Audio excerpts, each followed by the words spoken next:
Hello, everybody. This is Gerald Salenti, and it's Tuesday, March 10th, 2026. And your new Trends Journal's coming out soon, and here's the cover. Yep. Trump said it was my opinion that Iran was going to attack first. And as we say, shove your opinion up your ass. Show us the facts. You don't start wars on opinions. You got it? So, it's my opinion that the guy across the street, I don't like this guy. I thought he was going to kill me, so I killed him. Your Honor? I could get away with that? You could get away with it? Hey, no, you know who I am? Hey, I'm the president, right? Only my opinion counts. And if you don't suck up to my shit, it'll be my opinion that you're going to attack me and I'll kill you, all right?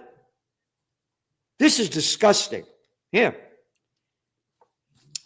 He went on to say that he believed Iran was preparing to strike first. He said his, quote, opinion was shaped by discussions with key advisors, including Steve Witkoff Jerkoff.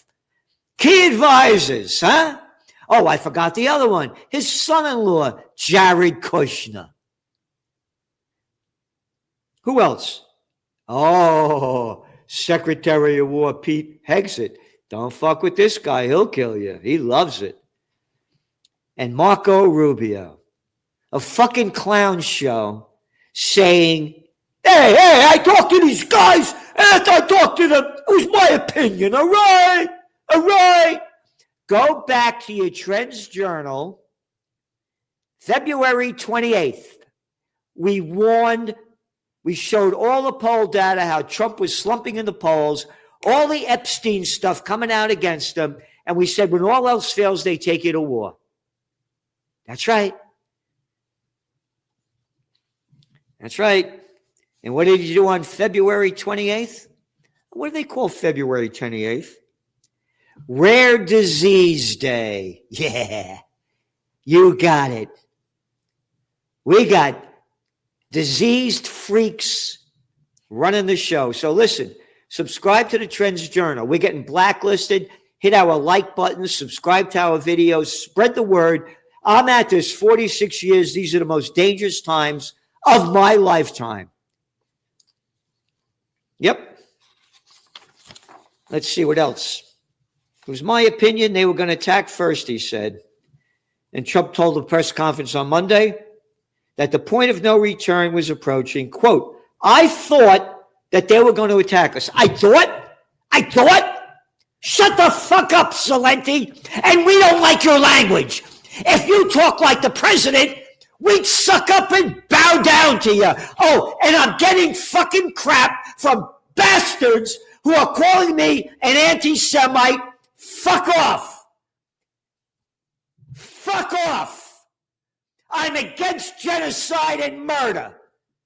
And I launched Occupy Peace. And as I said, 3 of my last 4 girlfriends were Jewish.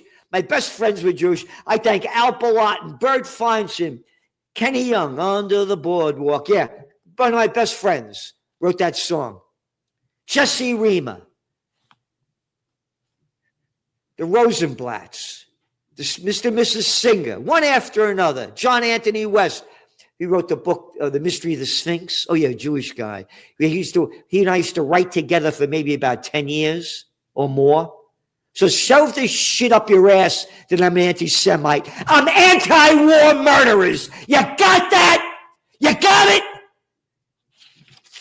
Well, they're slaughtering what? 700,000 people had to leave Lebanon. 700, get out of your house. Get out of your house. We're bombing the shit out of you and killing a couple hundred people. So shut the fuck up. Anyway, moving on. Trump said that the point of no return was approaching. Yep. I thought they were going to attack us. I thought they would. If we didn't do this at this time, we did. I think they had in mind to attack us. I think like shit. Oh, I forgot he said international law doesn't matter. It's only his mind. Yeah, how stupid of me. Where's the outrage?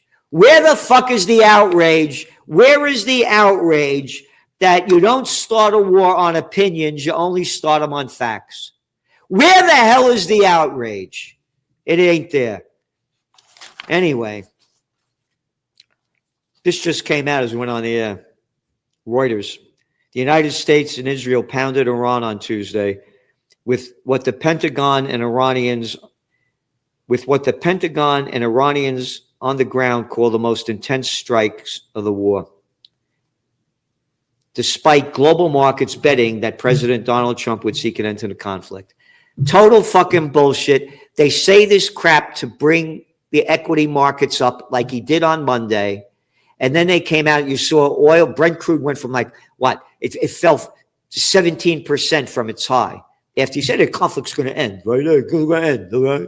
Send it. Oh, and what happened today? That guy, Chris Wright, the energy secretary. You mean Chris fucking wrong, bullshit scumbag, came out and said, United States naval forces are bringing an oil tanker through the Straits of Hormuz. And down went oil prices, up went the markets. They're selling lies to keep the equity markets flying high. You got it? You got it? Yep.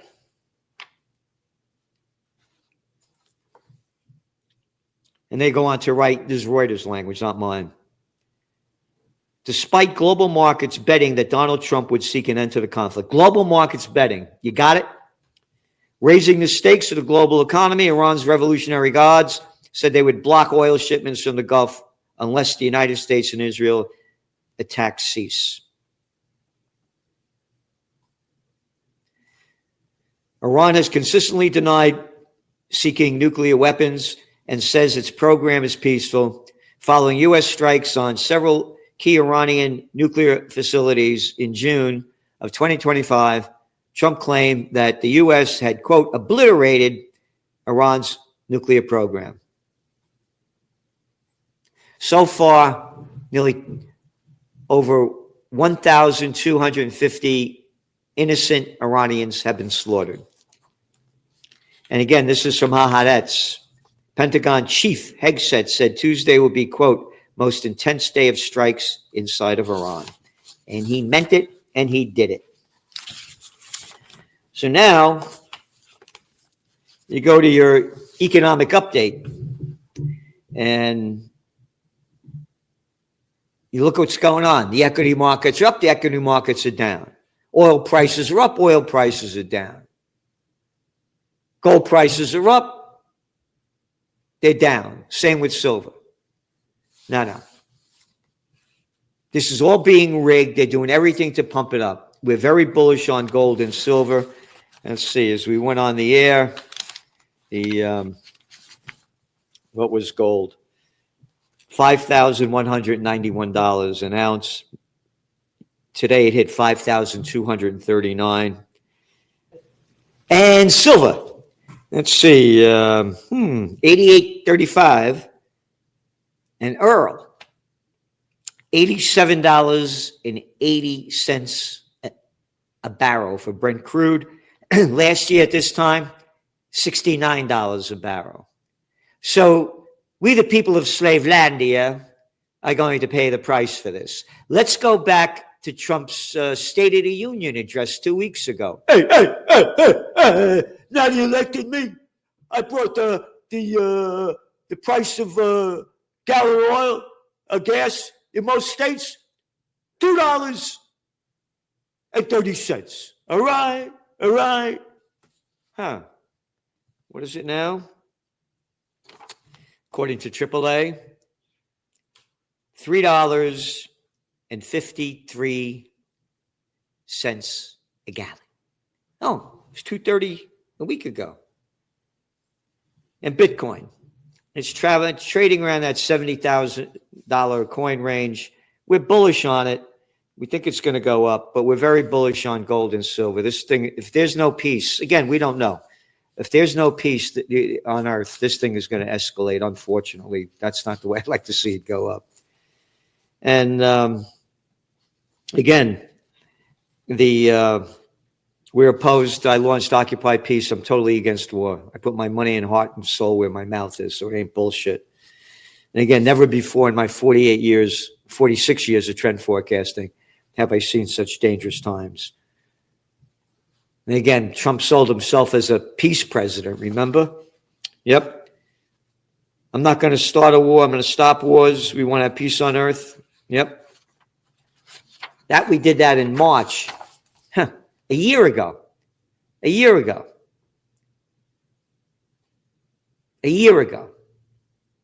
And look how it's accelerated since then. Yep.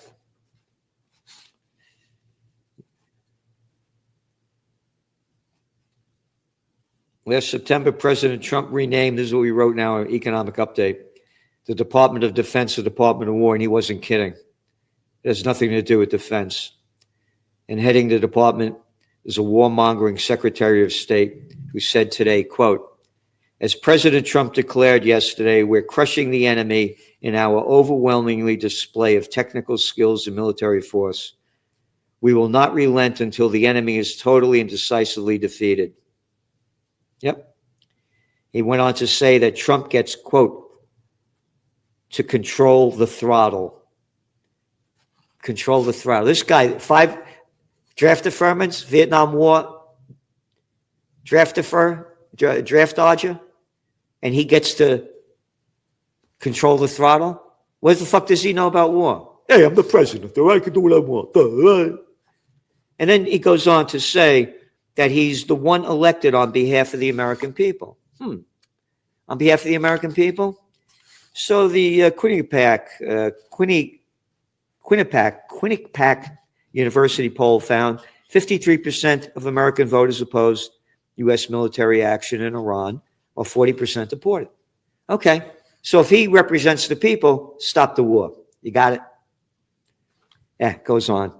59% said Trump should have Congress approve the war. 62% said the White House haven't given a clear explanation for U.S. attacking Iran. That's right. So we're very, very concerned what's going to happen here. If there's no peace, it's going to be hell on earth. So going into your Trends Journal, we have, again, this private credit route. It continues. Hardly anybody's talking about. Remember, the markets were going down sharply before this Iran war began. And we call the dot-com bust. There's going to be a building bust. Things are going to get a lot worse, much, much worse. And the Blackstone, BlackRock, one company after another, people are pulling their dough out. And do they have the money to cover what's being pulled out? Again, no one's talking about the office building bust other than the Trends Journal. So again, subscribe to the Trends Journal. Do what you can. It's the grand total of $2.59 a week. A week. The Sunday toilet paper record, $6, all right? The Wall Street Journal, $5 a day, and no one's giving you what we're giving you. So give it back, because the more subscribers we have, the more we can do. They're doing everything they can to shut us down. And again, you subscribe for the year, you get 2 months free. Special report, China's new 5-year plan. Yeah, again. Special report, the Iran war damages the world economy. And what else? Israel targets Lebanon. That's right. Again, hardly being reported. And the whole thing on the Iran war, what's going on. Trump says there'll be no peace in Iran until the government's unconditional surrender. Haven't won a war since World War II. Without the Russians, we wouldn't have won that. They hate you for saying that. Couldn't beat the Vietnamese. You couldn't beat the Iraqis. You couldn't beat the Afghans. You're going to beat the Iranians, right? Gotcha. And we have featured guest articles by Dr. Joseph Mercola, and a great one, Silent Attacks on Personal Freedom, by Judge Andrew Napolitano. And don't forget to tune in tomorrow and go to his site, Judging Freedom. He has great stuff. And Phil Giraldi, man, no cat like him, former top CIA guy. One great article. Here, maybe attacking Iran was not such a good idea. Yeah, you named it. Articles by Gary Null, when trust collapses, efficacy, safety, and the architecture of deception right in front of our eyes for all to see and for all to hear. Again, presidential reality show. We got that as well. And a great article also by the Rutherford Institute with John and Nisha Whitehead. Preemptive war, preemptive emergency, the real cost of Trump's Iran strikes. Again, watch out for a false flag event.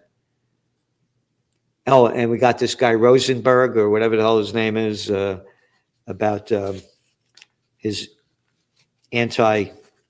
going out after the mayor of New York, calling me jihadist. Yep.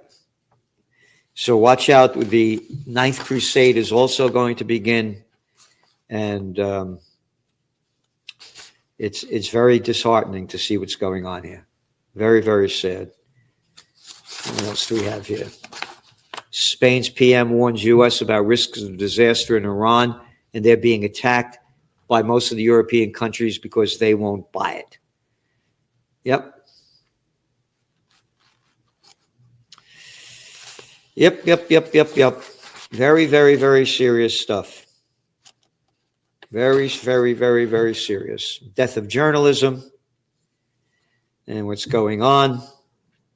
And articles in the presidential reality show. This is the most critical times of our lifetime, and we're giving you everything we can to help you. European countries brace for surge in immigration from Middle East amid Iran war. You got it? They're going to blame the people that left Syria, Afghanistan, Iraq, Libya, Iran, Muslims and Islamists. They're going to blame them for a false flag attack. This is the Ninth Crusade. Presidential reality show made for TV. Hegseth emerges as face for made-for-war TV. Trump's war with Iran. Yep. And U.S. launches military operation on, quote, terrorists in Ecuador. No, this is serious. Very, very serious. And if we don't unite for peace, it's going to be hell on earth. And as we're going on the air, more and more is coming out about the dangers ahead and how the wars are ramping up, how the United States is escalating this, and how bad it's becoming. So again, go to your Trends Journal. We're very bullish again on precious metals. We're saying the reasons why. And if Brent crude stays above $100 a barrel, you're going to see equity markets and the global economy crash. They have to stay above it maybe for at least a month or two. If they stay above that range, it's all over. Again, the people can't afford it already. We have all the articles in here, how they don't have the money to go out and how the rich keep getting richer in the K-shaped economy. It's not a K-shaped, it's a fuck shape. And because the fucks are in charge in a country near you. Thanks for tuning in. See you tomorrow.